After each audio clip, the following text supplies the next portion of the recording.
Oke. Oke, selamat malam teman-teman. Jumpa lagi dengan saya Anom, si tukang gedebus dan ngomong waton.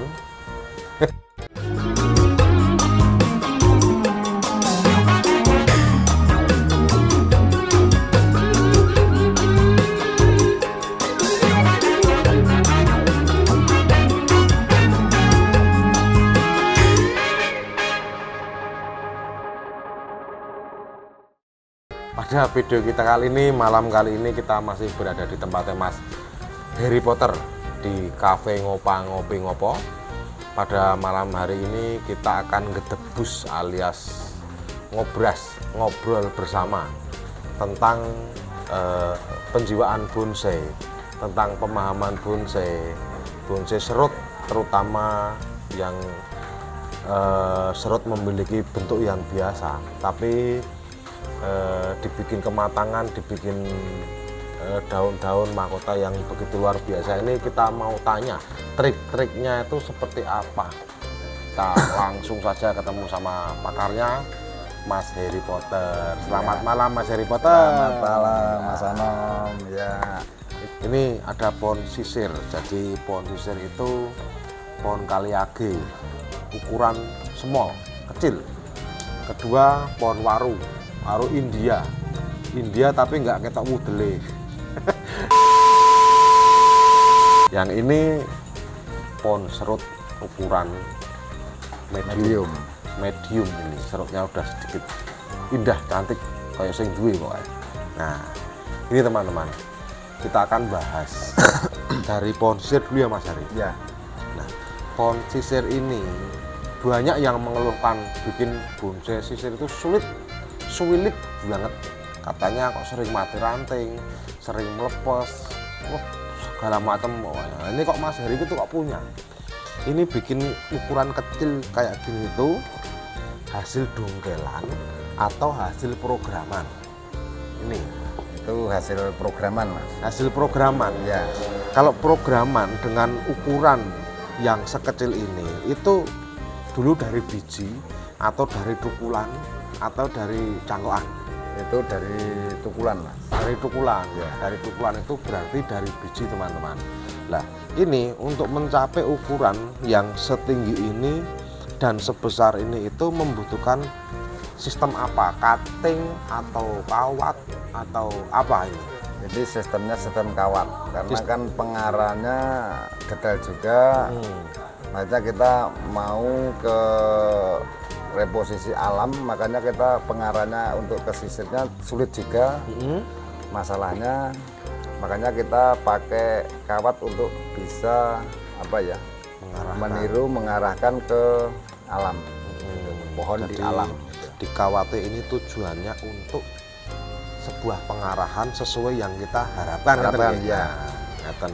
Nah ini saya mau tanya, ini konsepnya pohon apa ini? Itu pohon formal sisir nih. sisir ya. Nah untuk pohon sisir sendiri ini saya mau tanya trik-triknya.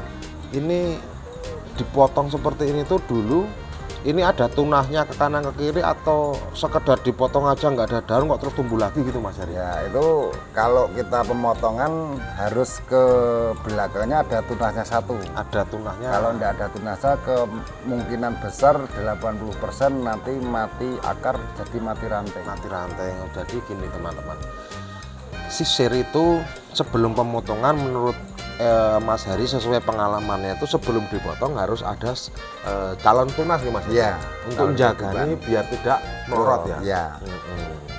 Nah untuk pembuatan ini sendiri itu dari proses bedual alias dongkal itu sampai ukuran segini sudah berapa lama Mas Hari? Ini 1,5 tahun. 1,5 tahun. Terus untuk perawatan sendiri, untuk media yang begitu terbatas seperti ini, pemupukannya itu pakai pupuk cair atau pupuk tidak cair? Itu ada dua-duanya. Itu kalau udah ke media pot seperti ini, saya juga pakai pupuk cair, juga pakai pupuk yang enggak cair seperti Dekasta atau yang lainnya. Itu kok ada semacam karpet, itu tujuannya untuk apa ini? Nah itu namanya, kalau saya casing itu Mas. Namanya di casing. Itu untuk penambahan media supaya untuk makanannya displaynya ke tumbuhan lebih banyak dan supaya lebih subur aja. Suplai makanannya biar lebih subur. Iya. Terus ini nanti rencana itu mau dikasih lagi di pot yang lebih gede bawahnya atau cukup dengan ini saja? Itu di bawahnya kasih media lagi tapi nanti ditaruh di atasnya. Berarti tetap di casing lagi. Iya, tetap di casing lagi. Oke. Terus untuk perawatan Mas Heri, perawatan untuk pembentukan ranting, anak ranting, cucu ranting itu nanti gimana triknya nih? Setelah panjang-panjang lagi atau nanti ini dipotong-potong lagi? Itu kita press sesuai dengan apa yang kita inginkan. Kalau udah nantinya kayak seperti ini, ini nanti udah imbang seperti cabang seperti ini, kita bisa potong, tapi kita harus menyisakan satu tunas lagi yang masih hidup. Oh gitu. Takutnya kita nanti mati ranting. Gitu. Kalau untuk anu sendiri, untuk pohon ini, cita-citanya itu kan tingginya hanya sekitar segini kurang lebih ya. Itu triknya gimana biar nanti itu atas ini kan masih ompong. Ya. Itu biar lebih rapat itu gimana caranya trik-triknya itu? Nanti kita lihat titik tumbuhnya saja dulu. Nanti titik tumbuhnya kalau untuk ada isian di situ nanti kita bikinkan isian di situ. Kita dengan cara pengawatan itu tadi kita arahkan supaya nantinya kita bisa lebih cepat menikmati juga. Oh gitu. Jadi itu teman-teman untuk pohon sisir ukuran small sudah kita bahas, banyak sedikitnya sudah kita ulas. Kurang lebih seperti itu trik-triknya. Nah, kita akan beralih ke pohon waru India yang tadi tidak ada wudelnya itu kok dinamakan India. Kenapa gitu loh. Oke, kita ganti pohon. Jadi ini pindah ke sana. Sini. Ini teman-teman. Nah, saya tuh bingung. Gumun dan ngapa bingungi kok ini dinamakan waru India itu Mas Hari?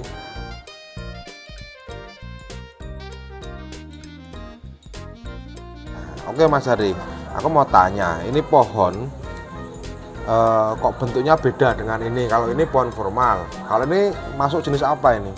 Itu masuk jenis ekspresionis. Kalau ekspresionis itu menurut saya itu dari karakter, dari penjiwaan saya curahkan ke pohon.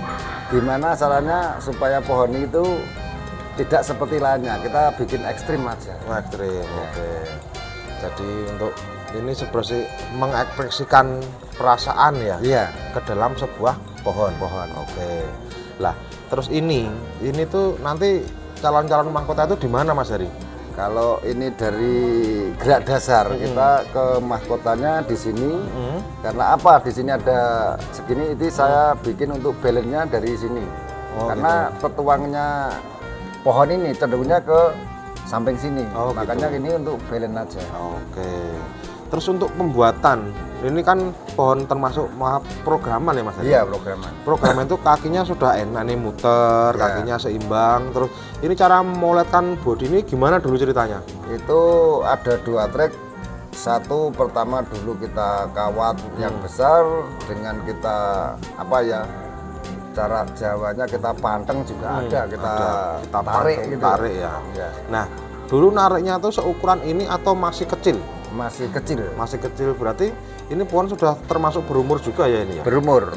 Kira-kira berapa tahun ini pohon dari program sampai sekarang? 1 tahun lebih sedikit lah. 1 tahun lebih 1 tahunan lah. Lalu untuk perawatan Mas Hari, kalau untuk pohon sisir tadi sudah, pohon waru ini belum. Nah ini perawatan itu sama nggak? Perlakuannya sama pohon itu sama nggak?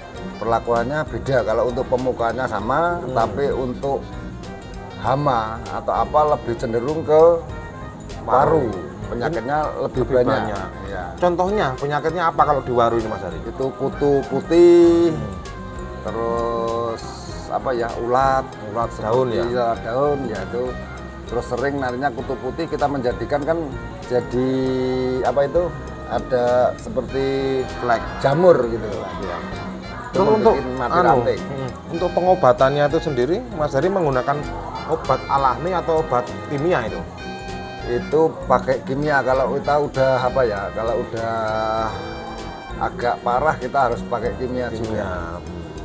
Tapi ada nggak solusi selain menggunakan obat kimia? Maksudnya gini, kalau dulu lah atau kebetulan ada pecinta pohon tapi rumahnya tuh pelosok Nusantara ujung, mau beli kimia nggak ada. Itu ada solusi nggak untuk membuat obat hama selain kimia tradisional? Bisa. Kalau saya cenderung ke kita alami, ke kita apa dari tembakau, kita kasih air, nanti saringannya air kita semprotkan. Oh, jadi solusi lainnya itu selain menggunakan kimia bisa menggunakan sari tembakau. Sari ya? tembakau. Tembakau diperes, terus nanti airnya dipakai untuk nyemprot. Semprot, ya. Oke, siap. Oke, teman-teman, jadi ini sedikit ulasan tentang pohon waru, pohon sisir sudah. Nah, untuk selanjutnya kita akan mengulas ini pohon serut. Nah, pohon serut ini beda dari yang sudah-sudah. Tadi kita sudah mengulas ini, itu sisir sama waru. Nah, sekarang kita akan beralih ke pohon serut. Ini Mas Heri melihara pohon ini sudah berapa lama? Pertama saya tanya ini. Ini dua pemilik. Ini saya yang keduanya. Yang kedua. Oh, jadi Mas Heri ini jatuh ke tangan kedua. Tangan kedua. Berarti di sini Mas Heri sudah berapa tahun pelihara? Ini udah sekitaran 2,5 tahun. 2,5 tahun.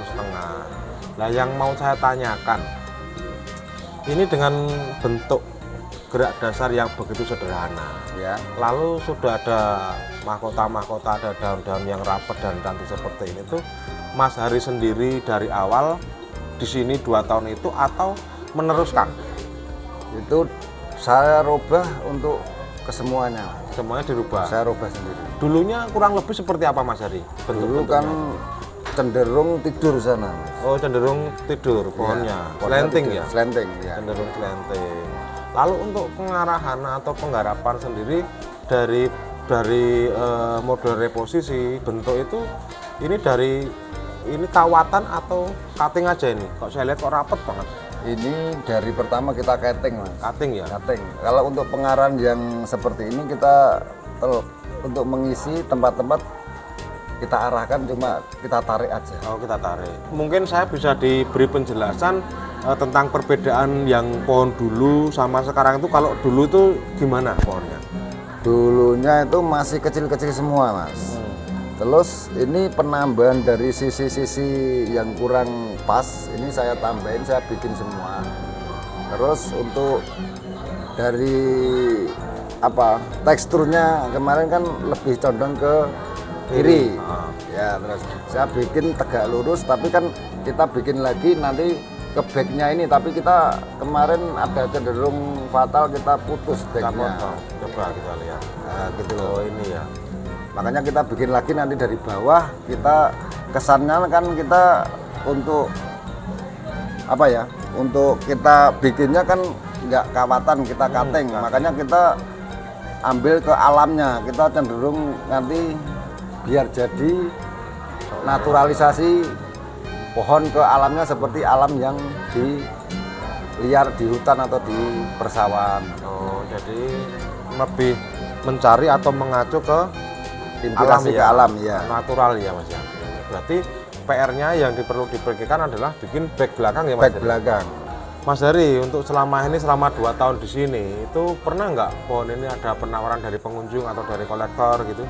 Kemarin ada salah satu pengunjung dari kota ini nawar 3 juta. 3 juta. Ya. Nah, tapi saya belum boleh. Belum boleh. Ya. Kenapa itu? Ya karena ini pertama kali saya mempunyai bonsai juga. Pertama kali saya suka bonsai juga. Makanya saya belum minat untuk menjual. Oke. Tapi ada nggak angan-angan ke depan itu untuk dijual gitu? Ya ada, kalau itu nanti apa ya melebihi target saya gitu loh. Pernah nggak sih dalam membentuk pohon ini tuh Mas Heri pernah memiliki sebuah kegagalan yang yang ujungnya atau endingnya itu akan lebih bersabar lagi gitu? Ya tentunya manusia itu seperti itu ya, ada kegagalan, ada keberhasilan. Itu kegagalan cenderung banyak Mas. Katakanlah seperti saya bikin bag seperti ini. Kok dilalah ini kena ranting yang lainnya patah, terus kita bikin lagi nanti dari mana lah gitu loh. Itu minim bikin segini itu nanti 1,5 tahun belum tentu besar segini. Makanya kan perlu kita sabar dan telaten lah gitu. Itu nanti kan sebelumnya saya desain dulu, ke gambar dulu seperti apa yang saya inginkan. Itu ke gambar, nantinya ya ada sketsanya dulu. Nah itu saya teruskan curahkan ke pohonnya. Lalu yang terakhir Mas Heri, aku mau minta saran kesan-kesan untuk teman-teman semua, pemirsa semua, dalam bermain bonsai itu apa saja yang perlu dipersiapkan? Ya pertama kita cenderung ke kejiwaan kita dulu. Kita pas gimana kita mau berekspresi.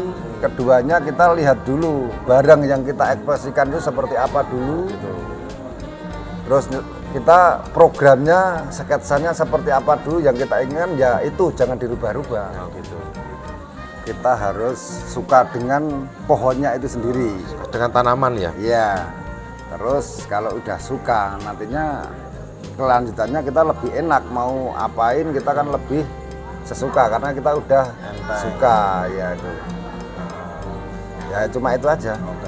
Jadi untuk teman-teman rekan-rekan semua yang mungkin mau seneng bonsai itu modal utamanya adalah seneng dulu, suka dulu sama tanaman. Untuk selebihnya nanti bisa belajar berkelanjutan. Seperti itu ya Mas Heri? Iya. Oke. Sedikit memiliki kesimpulan, yaitu salah satunya dalam memahami dan menyikapi sebuah karya seni bonsai itu tentunya yang perlu kita butuhkan adalah kesabaran, ketelatenan, keuletan, dan apa kuwi? Ya, pokoknya kesabaran, keuletan, ketelatenan itu jadi satu. Yang paling utama adalah kesabaran. Karena apa? Karena tidak bisa dipaksa. Untuk cepat besar, cepat tumbuh itu nggak bisa namanya pohon. Itu aja ya teman-teman ya. Sabar yang paling utama. Oke teman-teman, mungkin video kita kali ini tentang ngobrol bersama cukup sampai di sini dulu. Tetap ikuti terus channel kami Atur Piknik. Jangan lupa like dan subscribe. Salam uwak-uwak. Nah, bareng salam uwak-uwak. Salaman. Oke. Terima kasih.